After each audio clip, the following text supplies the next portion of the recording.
Good afternoon आशाताई. तर तुम्हा सर्वांचं स्वागत आहे परत एकदा तुमच्या स्वतःच्या हक्काच्या शन्यान प्रबोधिनी या यूट्यूब चॅनलमध्ये. तर मैत्रिणींनो, मी आज तुमच्यासाठी अतिशय खास असा व्हिडिओ घेऊन आलेला आहे. व्हिडिओ अतिशय महत्त्वाचा आहे. तर काय झालेलं आहे आशाताई, तर आपल्या महाराष्ट्र राज्यातील काही जिल्ह्यांमध्ये किंवा काही तालुक्यांमध्ये आशा सर्टिफिकेशन प्रशिक्षण चालू झालेलं आहे. तर आता हे आशा सर्टिफिकेशन प्रशिक्षण म्हणजे नेमकं काय, तर त्याबाबतचा हा व्हिडिओ असणार आहे. आणि कधी ना कधी तरी तुमचं हे प्रशिक्षण नक्की होणार आहे. त्यामुळे हे प्रशिक्षण कशा प्रकारचं असतं, यामध्ये कुठले कुठले टॉपिक असतात, नेमकं हे प्रशिक्षण काय आहे, याचे पेपर वगैरे कसे असतात, तर त्याबाबतची व्हिडिओ सिरीज मी आता या चॅनलवरती आणणार आहे. तर ज्या काही आपल्या अनुभवी आशा असतील किंवा 2009 पासून लागलेल्या आशाताई असतील, तर त्यांच्याकडून मी व्यवस्थितरित्या हे प्रशिक्षण कशा प्रकारचं असतं, त्यामध्ये काय घेतलेलं असतं, त्यांचं जे काही 5-6 वर्षापूर्वी प्रशिक्षण झालेले होते, तर किंवा त्याआधी देखील काही आशाताईंचं प्रशिक्षण जे झालेलं होतं, तर अशा आशाताईंकडून व्यवस्थित मी डिटेल काढलेले आहेत व हे प्रशिक्षण कशा प्रकारचं आहे हे मी तुम्हाला सांगणार आहे. तर आजचा व्हिडिओ, तर हे आशा सर्टिफिकेशन प्रशिक्षण म्हणजे काय, तर त्याचं इंट्रोडक्शन देण्यासाठीचा व्हिडिओ आहे. व्हिडिओ खूप महत्त्वाचा आहे. हा व्हिडिओ तुम्ही पाहिलात किंवा यानंतर येणारे व्हिडिओ पाहिले तर तुमचं जे हे प्रशिक्षण होणार आहे किंवा त्यामध्ये जे काही पेपर होणार आहेत, तर त्यासाठी तुम्हाला हा व्हिडिओ खूपच उपयुक्त ठरणार आहे. आणि यानंतर हे आशा सर्टिफिकेशन प्रशिक्षणावरती आपल्या ज्ञानप्रबोधिनी या चॅनलवरती जे काही व्हिडिओ येतील ते देखील खूप खास असणार आहेत आणि तुम्हाला एकदम करेक्ट अशी माहिती देणारे संपूर्ण अभ्यासानिशी बनवलेले व्हिडिओ असणार आहेत. त्यामुळे या चॅनलवरती जे काही व्हिडिओ येतात ते पाहत चला ताई. अत्यंत महत्त्वाची माहिती देण्याचा आमचा प्रयत्न असतो. तुमच्या इतर अशा मैत्रिणी जर या चॅनलला सबस्क्राईब करायच्या राहिल्या असतील तर त्यांना देखील सबस्क्राईब करायला सांगा. दिवसेंदिवस जे काही ऑनलाईन कामं येणार आहेत त्याबाबतचे व्हिडिओ बनवण्यासाठी मी सुरुवात केलेली आहेत, तर ते देखील व्हिडिओ तुम्हाला लवकरच या चॅनलवरती मिळतील.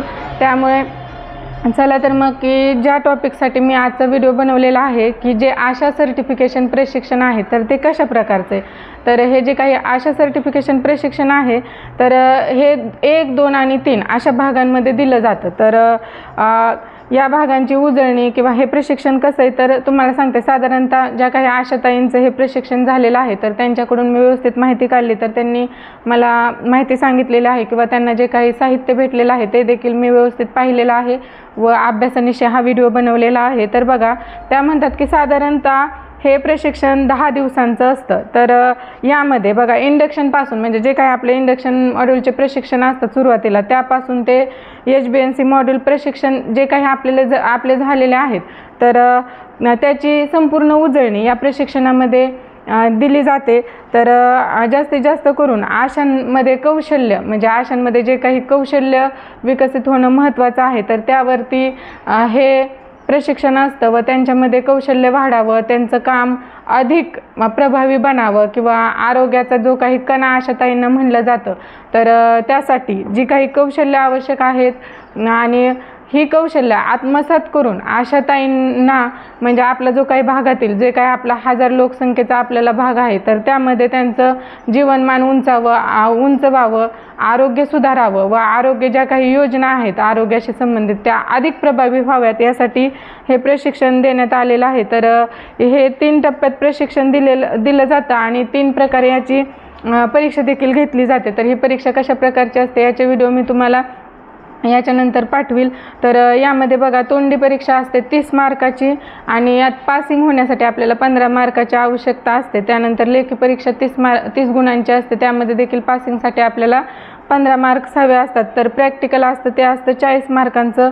यामध्ये देखील पासिंगसाठी आपल्याला 24, साधारणतः 24 तरी गुण मिळणं आवश्यक आहे. तर प्रश्न हे नेहमीप्रमाणे जे आपले म्हणजे दैनंदिन, म्हणजे दर महिन्याला जे काही आपण आशाचं पेपर सोडवतो, तर त्याच प्रकारचे हे देखील पेपर असतात. रिकाम्या जागा, जोड्या लावा, केस स्टडी किंवा कौशल्यावर आधारित म्हणजे प्रॅक्टिकल वगैरे आपण जे काही करतो किंवा एखाद्या टॉपिकवरती आधारित देखील प्रश्न यामध्ये विचारले जातात.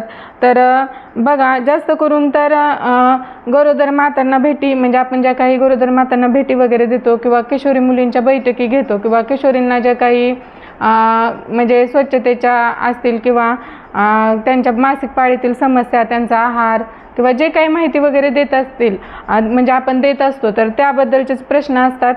जास्त करून HBNC वरती देखील यात भर दिला जातो। तर त्याचबरोबर माता आणि बालकांचं आरोग्य असेल, त्यांचं लसीकरण असेल, याबद्दलचं देखील प्रश्न यामध्ये येतात।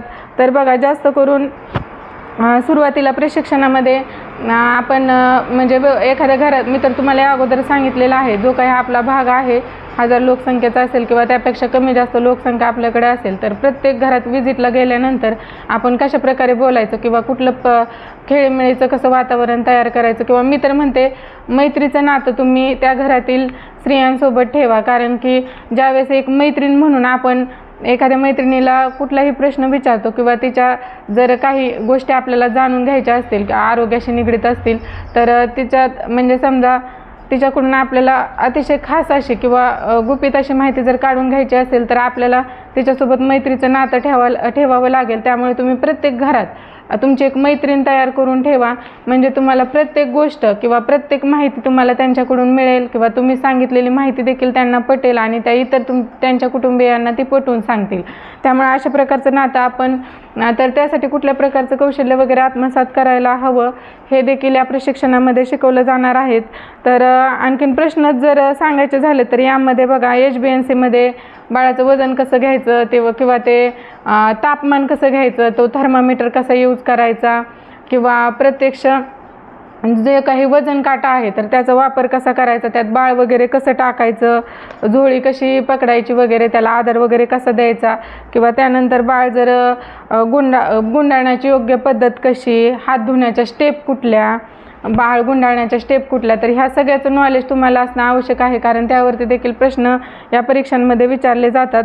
तर त्यानंतर बघा, यामध्ये तोंडी परीक्षा देखील घेतली जाते, म्हणजे ज्यावेळेस हे 10 दिवसाचं प्रशिक्षण आपलं पूर्ण होतं, तर त्यानंतर त्या प्रशिक्षणामध्ये जे काही आपण शिकलो असेल तर त्यावरती प्रश्न विचारले जातात। त्यानंतर लेखी परीक्षेमध्ये देखील या 10 दिवसात आपण जे काही प्रशिक्षण घेतलं त्यातीलच प्रश्न या लेखी परीक्षेत येतात। तर अशा प्रकारचं हे आशा सर्टिफिकेशन प्रशिक्षण 3 भागात दिलं जातं। तर त्याचं सुरुवातीचं इंट्रोडक्शन मी तुम्हाला या व्हिडिओत सांगितलेलं आहे। यापुढची माहिती मी उद्याच्या व्हिडिओमध्ये तुम्हाला नक्की शेअर करील। तोपर्यंत तुम्ही या चॅनलला नक्की सबस्क्राईब करा। धन्यवाद।